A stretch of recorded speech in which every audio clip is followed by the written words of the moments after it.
Good afternoon, my conscious co-creators. Welcome to another edition of the Conscious Consultant Hour, Awakening Humanity. I am very, very pleased that you are all here with me today for another wonderful show. Yes, and this happens to be another solo show without any guests. I'm supposed to have a guest, but got canceled last minute. Didn't have a chance to get somebody else on. So it's just you and me for the show. So please, please, if you have comments, questions, things you want to know about, preferably on my topic today, which is the art of listening. But as I share what I'm going to share with you today, please bring your own questions and comments to it. I promise to shout you out and to make sure I get to them in the show. Okay. First, of course, before I get into my main topic, I do have my blog post from a couple of years ago. And this blog post is entitled, it's kind of, I guess, sort of related. Giving a voice to our needs is the only way to get them met. As human beings, we all have needs. The need for love, recognition, companionship, and many more. Yet many times these needs go unfulfilled, and it can be easy to get resentful. We can trap ourselves in a cycle of judging ourselves for wanting something more, then being resentful because we are not receiving it. Every time we want to do something to feed our souls, we seem to stop ourselves. Even though it is something we desire so much, somehow those needs don't get met. It can be easy to blame others for our lack of fulfillment. When we do, we miss an opportunity, the opportunity to grow and evolve, to look deeper into ourselves as to why things are going the way they are. For if we can really be honest with ourselves, it is not others who are stopping us from getting our needs met. It is ourselves, our own judgment and criticism of ourselves. We stop ourselves much more than anyone else can. And it is ultimately our choice, our decision. The decisions that we make every day are what cause our needs not to be met. Yet that is a hard truth to come to.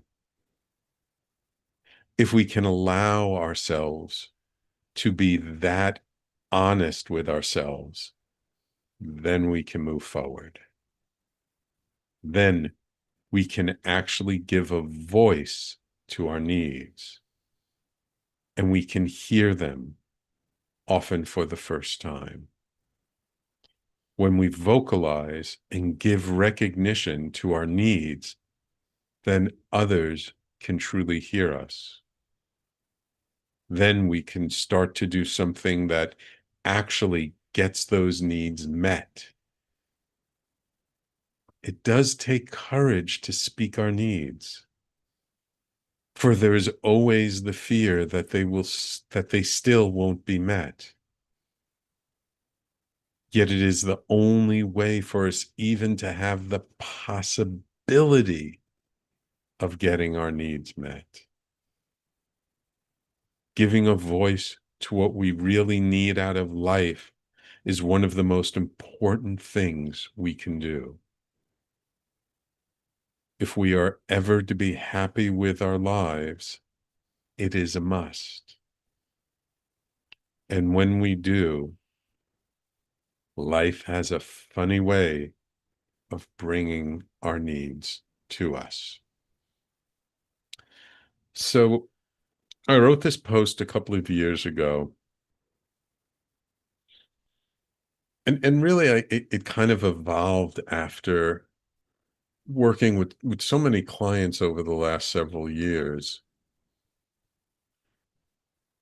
who come and work with me and they talk about how, their needs aren't getting met.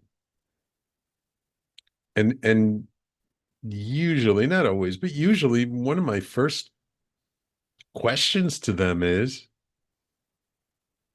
did you tell so and so about your needs?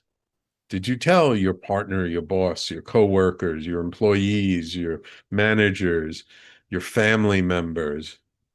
Did you tell them what you need, what's okay, what's not okay? And like 80% of the time, they're like, no, don't they know? Aren't they supposed to know? And I'm like, no, people are not mind readers. And most people are not going to give us an inch more than we ask for. This is why, like in business, it's always a negotiation. The other side asks what they want, we ask for what we want, and then slowly you go back and forth and you reach some compromise. But you have to start with stating what your needs are. What do you want? And I feel like that's where we fall down the most. It takes courage to voice our needs. Look, I'm not saying this is easy.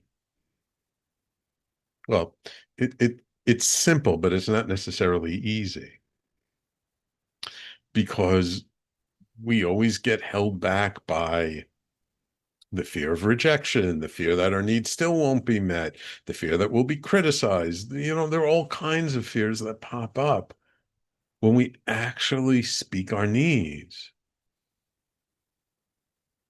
And those fears themselves that keep us from speaking up, those are the things that are keeping us from getting our needs met. And look, when I say getting our needs met, this doesn't have to be some huge thing. It can be something small. It can be, you're standing outside and someone's smoking a cigarette and you just ask them, hey, would you mind moving over there to smoke? It bothers me. It can be something simple like a coworker doing something in the office when we get there and just it really annoys you and just having a conversation with them and telling them to stop doing what it is that thing is that really annoys us. Or it could be as difficult or as challenging as having an honest conversation with your partner about what you truly need out of the relationship that you might not be getting. More honesty, more presence, not being on their phone when you have a conversation with them. There's so many different things. Now, look, I'm not saying like you immediately go out and say, I need this and I need that and I need this. Just start small. Just start with the little things because the little things actually are usually more important than the big things in the grand scheme of things.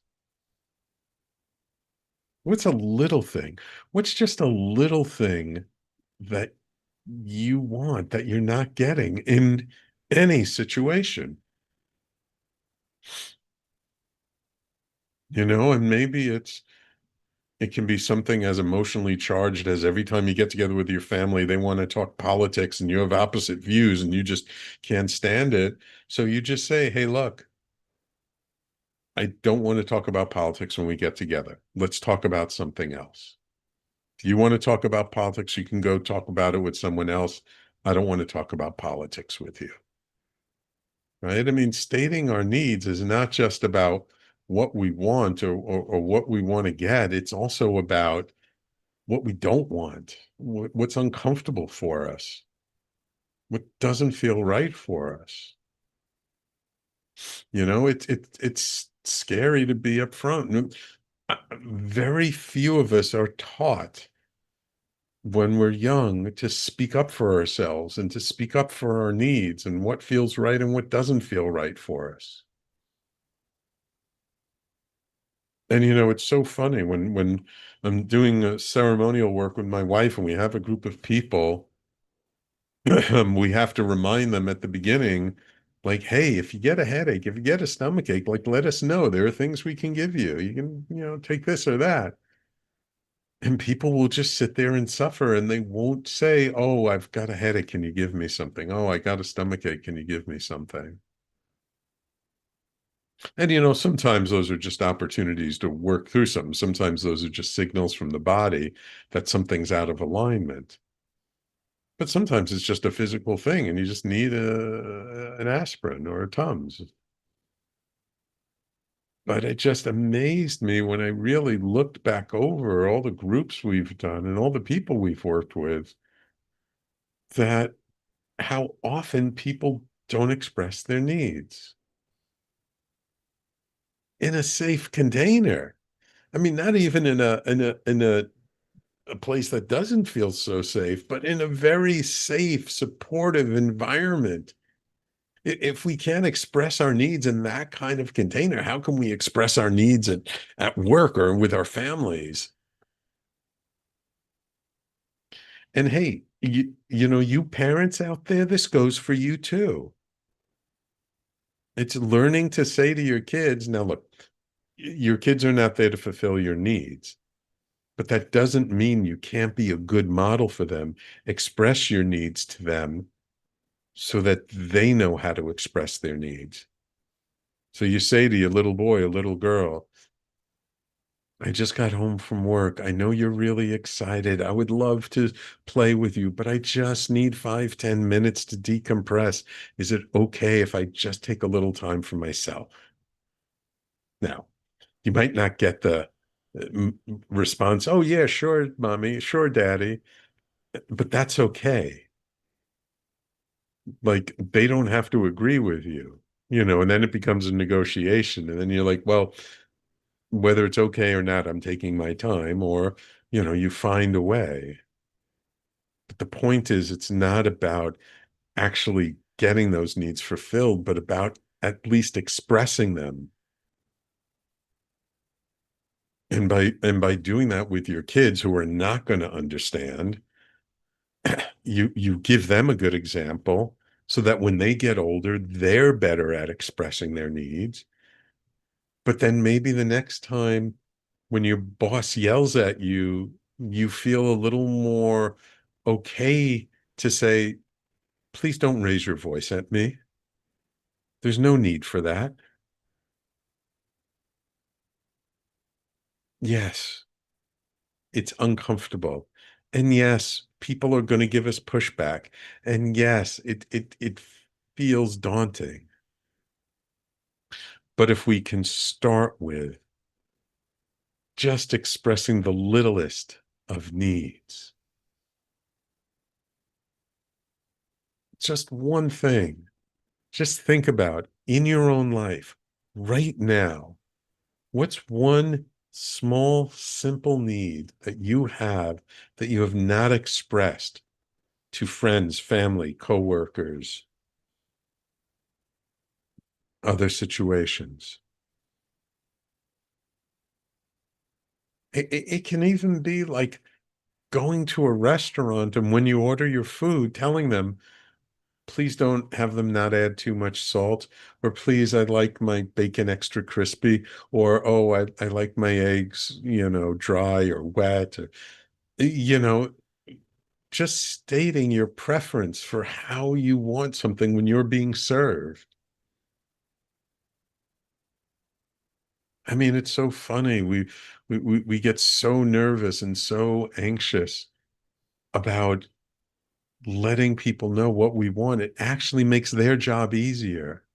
Like once we express our needs to them, then they know exactly what they need to do to give us what we want. Now, look, you have to know who your audience is. Like, not everybody's going to give us what we want. Many people might do the opposite and not give us what we want. But you see, it's not really about them. It's about us being empowered enough to state what we need. Because if we don't even state what we need, how can life bring it to us? If we don't let people know what's okay and what's not okay for us, how can they know what they're supposed to do, how they're supposed to show up? And look, this goes in like all arenas with your doctor, your lawyer, your accountant, your this, your that. Doesn't matter. Doesn't matter whether it's your husband or wife or lifetime companion or parent or child,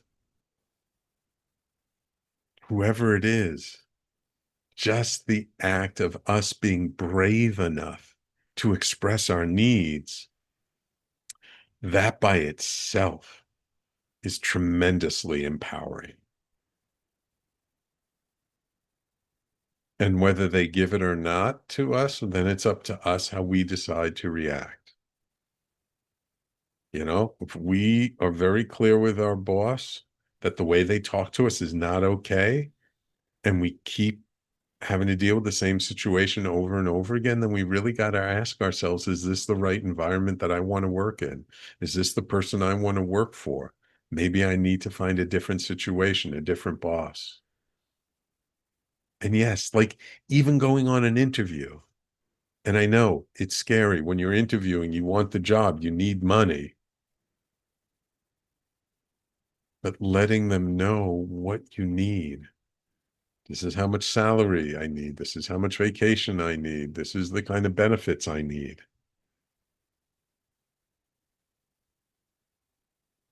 You know, most times we let the employer tell us how much the salary is going to be instead of asking for the salary we want. And you know, the funny thing is the employer is always going to give us the lowest number they can offer us. But if we ask for a higher number, if they really want us, they might give us the higher number, but we accept something that's lower because we don't tell them this is what we really want. Now, look, I know the job market is awful out there right now, but if you're the right person for that job and they know it, you can negotiate a little because it's standing up for ourselves. I mean, ultimately, speaking up for our needs is standing up for ourselves. It's standing up for ourselves in a way that's very, how would I describe it? Hmm, that's very immediate, that's very present.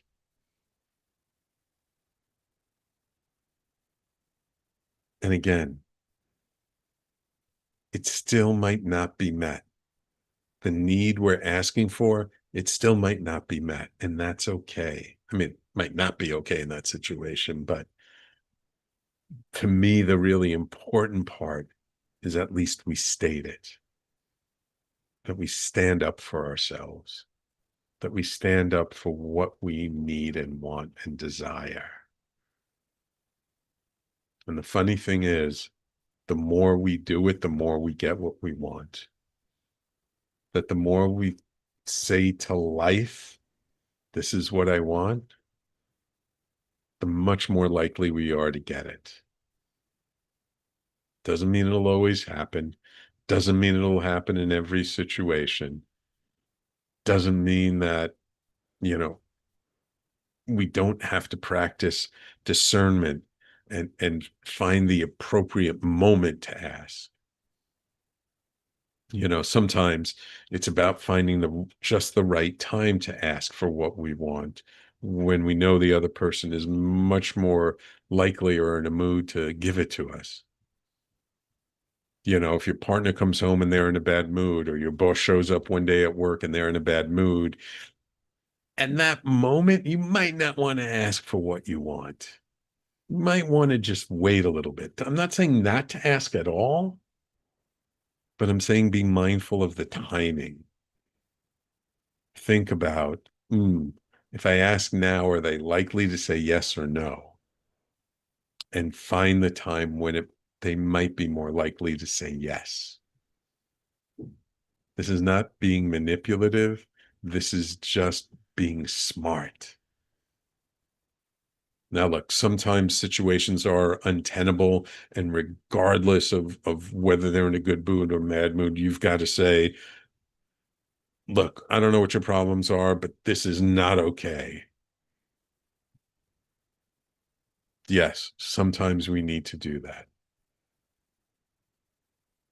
But I think that's not nearly as rare as just waiting for the appropriate moment to ask for our needs.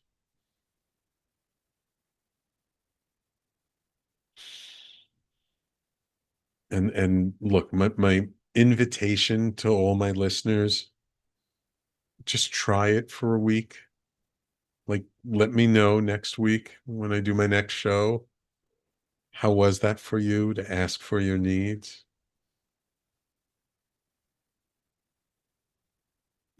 Start simple, start easy, start with the easiest ask you can do. And, maybe it's something as just simple as asking your partner to bring you a glass of water or to wash the dishes or to put something away. Just ask.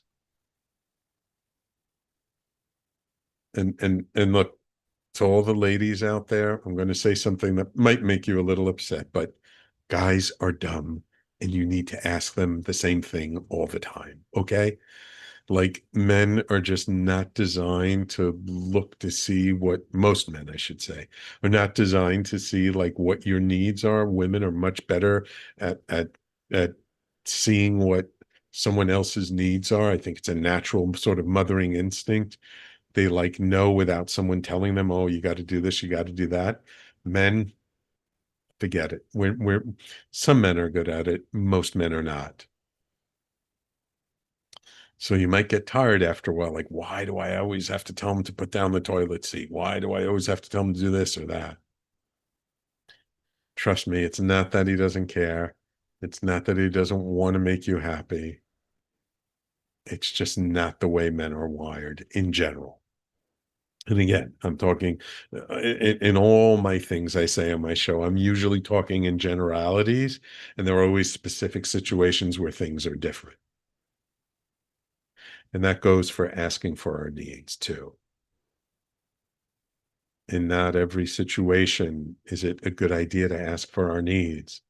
If we're dealing with a volatile partner or parent or child, asking for our needs can trigger something that maybe we just don't want to deal with. That's why I say it's important to find the appropriate time. But again, those kinds of situations are more the exception than the rule. I'm just talking about normal, everyday life with everyday people. Asking for our needs is so, so important. Now, look, this does not mean you go around telling everyone else what to do for you, right? This is not about being self-centered. This is not about being an egomaniac and telling the entire world to bend to your will, right? This is not asking for your desires. It's asking for your needs. And it's best when it comes from a place of presence and awareness and knowing what's appropriate. You know, somebody just came home from the doctor and they got a bad diagnosis and they're not feeling good. This is not the time to ask them to take out the trash. All right. But if they were just hanging out with their friends, they're feeling good. Yeah, go ahead, ask them to take out the trash. So having that discernment of when it's appropriate and when it's not appropriate is very important. Again, mindfulness, being mindful of the situation, of the people you're dealing with, and being mindful of what you're asking for. Not every ask is appropriate in every moment, but I'm really just talking about the discipline of learning to ask for our needs. Because for most of us, it's really uncomfortable. And so for those of us who actually want to get more of our needs met, this is a shout out to you. All right. So that is my blog post for this week. The title of it is Giving a Voice to Our Needs is the Only Way to Get Them Met. And of course, you can always find my blog posts on theconsciousconsultant.com, my personally branded website, as well as on the station's website at talkradio.nyc/blog. Oh, and by the way, I know I mention all the time that, about my book, Everyday Awakening, which came out like 5.5 years ago, um, or 6.5 years ago, about 5.5 years ago. Well, people have been asking me for an audiobook for the longest time, and I finally created an audiobook. Amazon made it real easy. Unfortunately, it's not my voice. I know most people want to hear my audiobook in my voice. It's actually in an AI generated voice, but it was just the simplest, easiest way of getting it done, of not having to spend hours recording everything and getting it perfect. So if you want a copy of the Everyday Awakening audiobook, it is available on Amazon. You go to everydayawakeningbook.com. That link will take you right to the Amazon listing. Click on audiobook, and you can get your copy of Everyday Awakening. You are more powerful than you know in audio format. So please, please, please, if you like what I talk about when I talk about my blog posts, pick up a copy of the book. I think you'll really like it. And this way you can listen to it in the car while you're jogging, doing whatever else you want to do. Okay, so we're going to take a quick break. And when we come back, we'll get into today's topic, which is the art of listening. And I actually have another piece to read, which is not from me, but I have another piece to read that'll start us all off. So, everyone, please stay tuned. You are listening to the Conscious Consultant Hour, Awakening Humanity. We do this every Wednesday, 12 noon to 1 p.m. Eastern Time, right here on talkradio.nyc. And we'll be right back in just a moment. Are you a spiritual seeker? Are you interested in expanded states of reality? I'm Sam Leibowitz, your conscious consultant, and on my show, The Conscious Consultant Hour, Awakening Humanity, we will dive into these topics with authors, teachers, researchers, and guides. Tune in at our new time, Wednesdays at 12 noon Eastern Time. That's The Conscious Consultant Hour, Wednesdays, 12 noon Eastern on talkradio.nyc. You're listening to Talk Radio NYC. Uplift, educate, empower.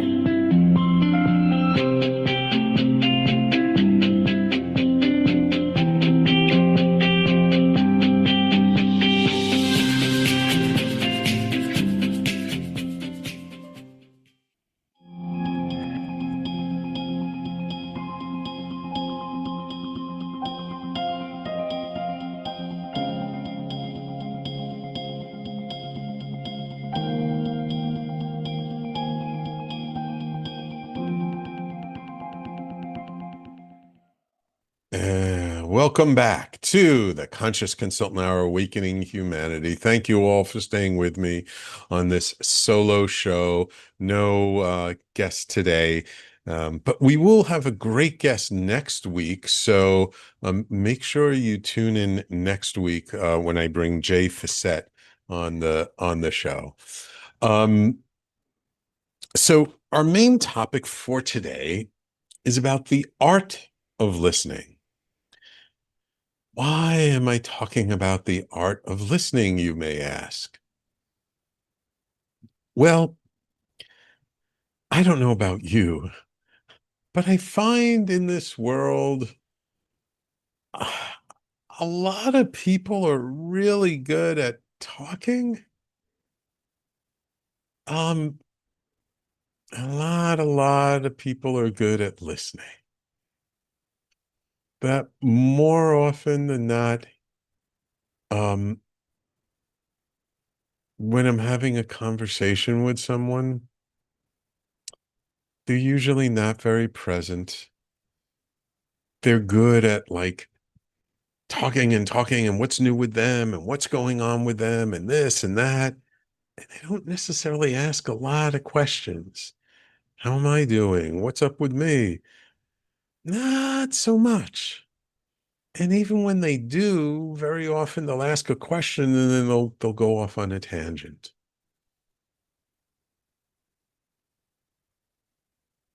And so I guess because I experienced this so much in my life, I thought it was worth dedicating a show to the art of listening and why listening is so, so important.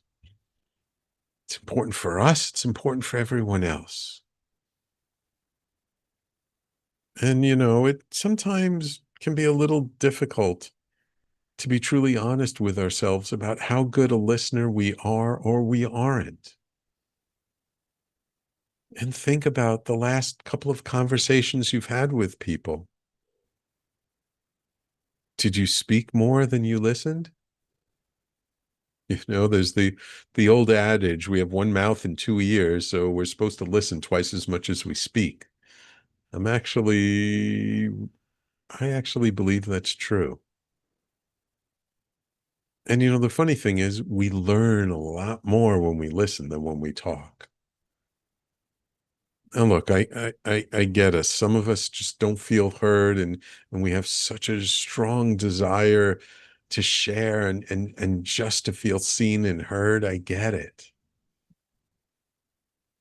But maybe we can fulfill that desire to be seen and heard while seeing and hearing someone else as well. So there's this piece that I use at the end of ceremonies that I thought I would share with my audience. I think this is a really good piece. It's not written by me. Um, and the title of it actually is The Art of Listening. And it goes like this. When we listen, we offer with our attention an opportunity for wholeness. Our listening creates a sanctuary for the homeless parts within the other person, that which has been denied, unloved, devalued by themselves and by others, that which is hidden. In this culture, the soul and the heart too often go homeless. Listening creates a holy silence. When you listen generously to people, they can hear the truth in themselves, often for the first time. And in the silence of listening, you can know yourself in everyone. Eventually, you may be able to hear in everyone and beyond everyone the unseen singing softly to itself and to you. And that was written by Rachel Naomi Remen. And it's called The Art of Listening. And this piece, it really means a lot to me because it says so much with so few words. So I really wanted to kind of take you through this on why the of listening is so important. So let's just go through the first line. When we listen, we offer with our attention an opportunity for wholeness. When we allow the other person to speak and truly listen to them, we're giving them an opportunity to feel whole, to feel more themselves, to feel more connected, to feel like they matter. Listening is a powerful, powerful tool that we can use to truly help and support another being. The second line, our listening creates a sanctuary for the homeless parts within the other person. By just listening to them, we're holding space to allow them to express those sides of themselves that they probably never get a chance to express, to feel safe enough to admit their fears, their grief, their pain, their anger, to express those feelings that they probably never get an opportunity to express. Our listening is one of our greatest gifts we can give to another person.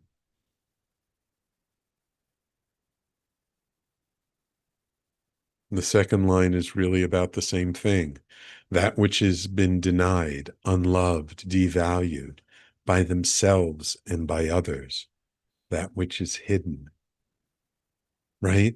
When we listen to people and ask them questions and really be present to what they're talking about, we're saying, tell me about those things you don't feel so good about yourself.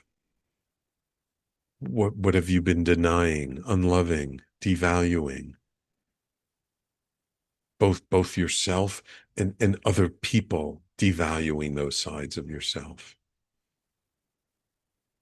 Listening to them, truly, deeply listening to them, allows them to express those things that most people never listen to. And because most people never listen to those things feel like they're have no worth to them, no value to them, no purpose, no meaning. Our listening gives meaning to that which they have not been able to express to anyone else in their life. And the next line highlights this so well. In this culture, the soul and the heart too often go homeless. To really listen to someone's heartache, to listen to their soul, their dreams, their desires, their vision in this world, in this society. Too often those sides of people are not valued, are not listened to, are not given the time of day, are not listened to. Really listening to another person's needs opens their heart up.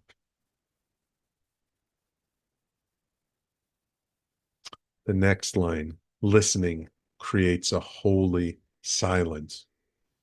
When we listen deeply to people with our presence, not just with our ears, but with our whole being when we listen to them.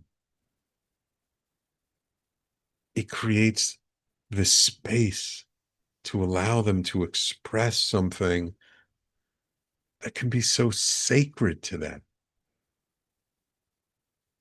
It doesn't have to be sacred to anyone else, but to them, it's sacred. Sometimes when we listen to people, they feel like they're being heard for the first time in their lives. And when someone feels heard, feels truly heard, that moment can be truly a spiritual experience. It can do so much for the other person. The next line, when we listen generously to people, they can hear the truth in themselves, often for the first time. When we listen generously, when we're really there with them, hearing their heartache, their pain, or maybe even their joy,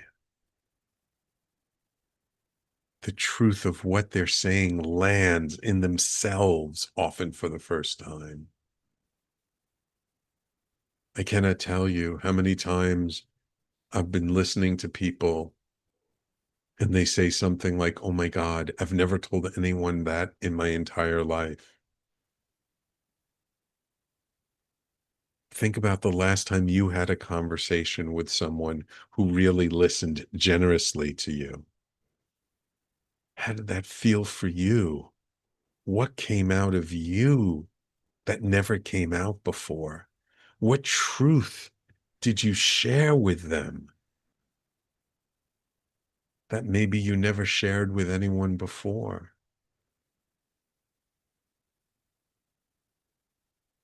Listening generously.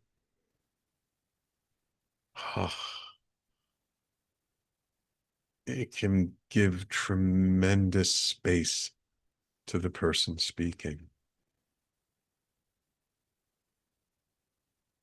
And what do we get out of it?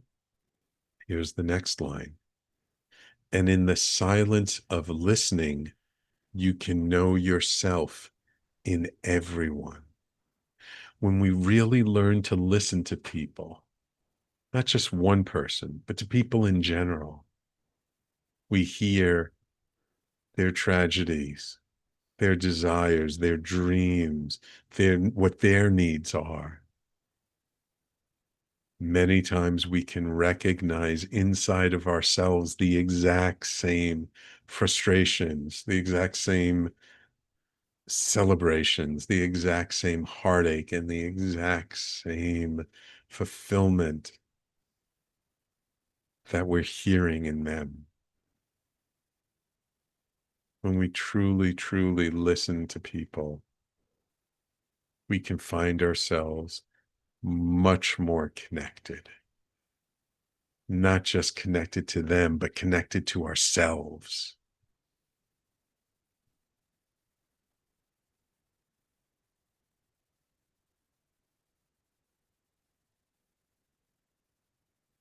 And what eventually happens? In that last line, eventually you may be able to hear in everyone and beyond everyone the unseen singing softly to itself and to you.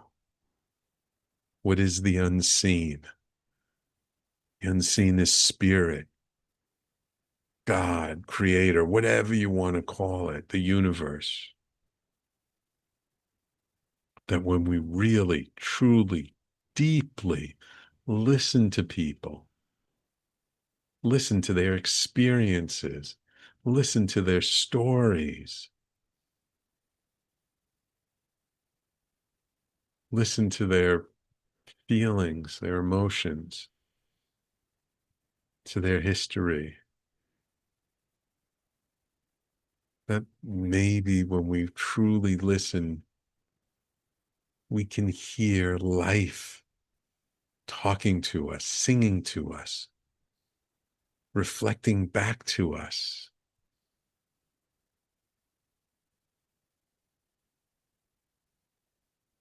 In those moments, in those very rare moments where we can be so present with someone, listening to something deep that they have never shared with anyone else before.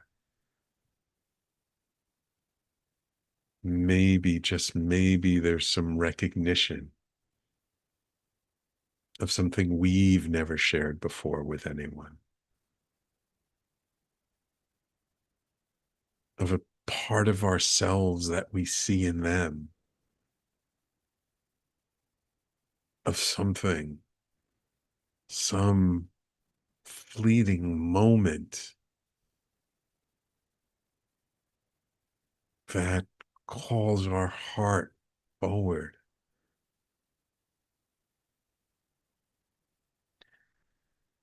There is so much power in listening.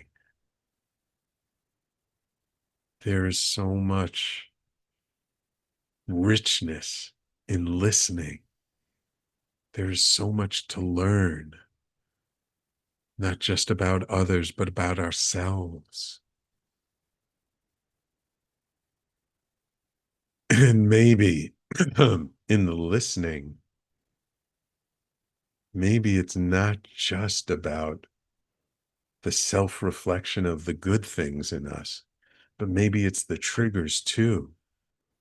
When we listen to someone's story truly,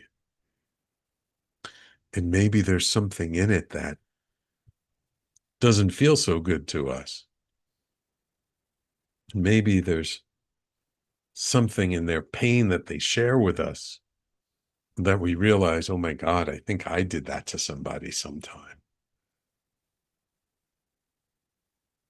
Maybe what we see reflected back to us is not just our beauty and our heart, but also our pain. And that reflection gives us an opportunity for more wholeness. The opportunity for wholeness is not just for the other person, it's for us as well. And when we allow someone to give voice to all of this in their life,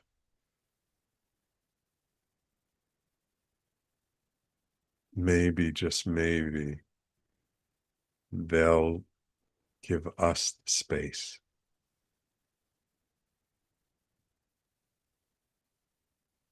to voice something within ourselves that's been waiting for decades to come out.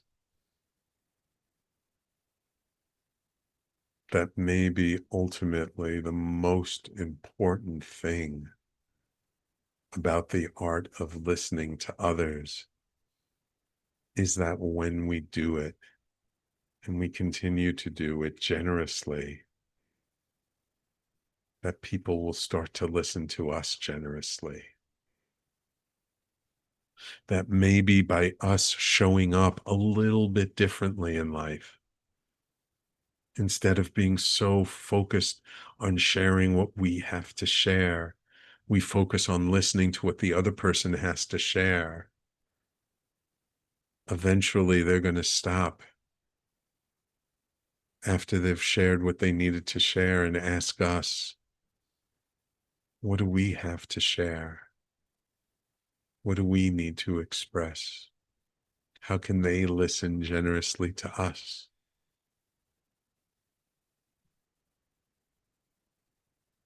And I remember years and years ago, somebody saying that when we give to others what we truly seek, that it has to come back to us.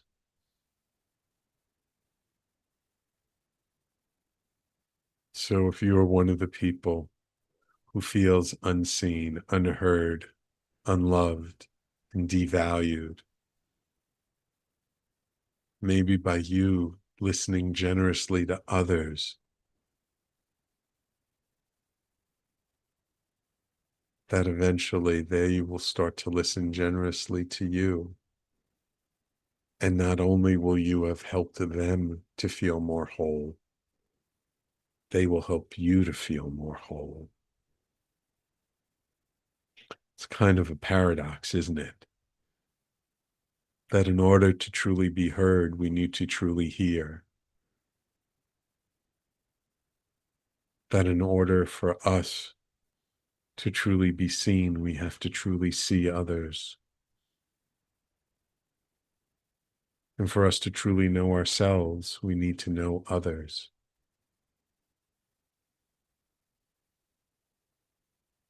When we really listen to what people are saying, hear, hear what's underneath what they're saying, hear what their pain is, what their sorrow is, what their anger is, as well as what is their joy, what is their excitement, what is it that's making them happy. When we hear all of that from them, then we can recognize within ourselves more and more of that. We recognize our own pain, our own sorrow, our own grief, as well as our own joy, our own elation, our own gratitude, our own appreciation. That maybe life is just waiting for us to listen a little bit more so it can reflect back to us what it is we need to hear so much.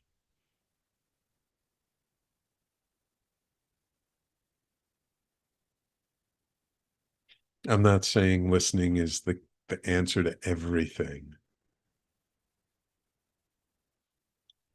but I just see in this world where people are so distracted on their phones all the time, everybody I meet are so longing to be heard, to be seen, to be felt.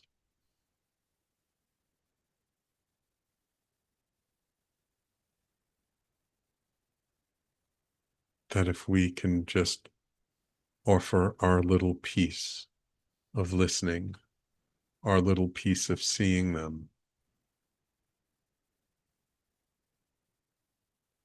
that maybe, just maybe we can come together a little bit more in this world instead of getting further apart.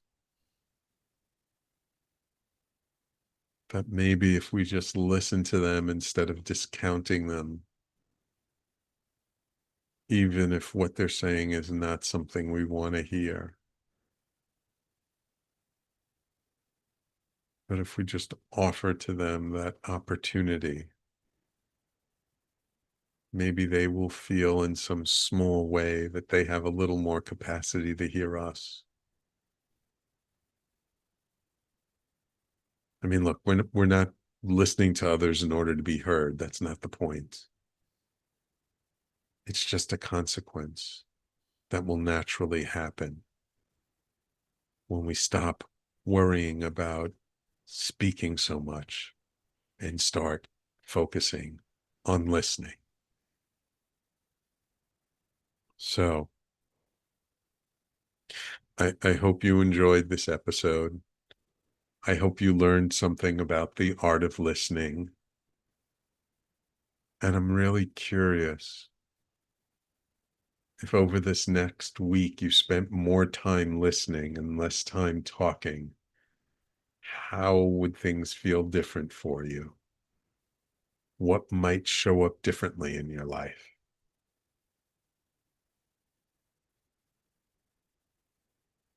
Let me know. Comment on the live stream. Get back to me next week.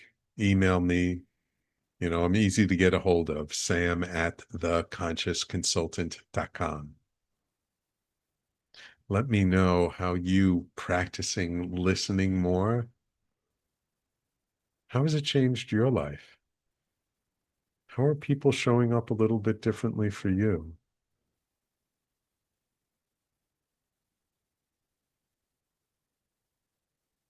I just share this because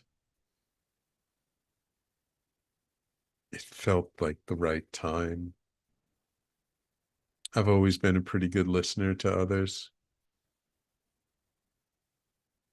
and I just wanted to create an army of good listeners out there who can truly hear other people, give them a chance to express themselves so they can feel seen and heard. And maybe if more people felt seen and heard in this world, we might have maybe just a little bit better world to live in. Well, thank you all so much. I appreciate you tuning in and listening today. I hope you enjoyed this episode.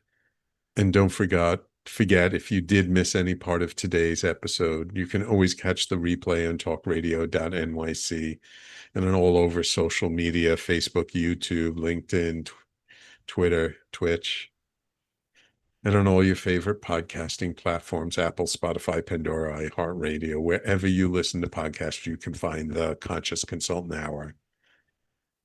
And yes, if you'd like to listen to the audiobook of my book, Everyday Awakening, please go to Amazon.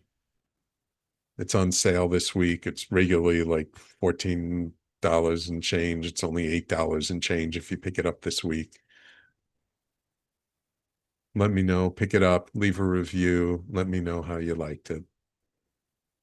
Thank you all for tuning in. I truly, truly appreciate you. Take care, everyone. We will talk to you all next week.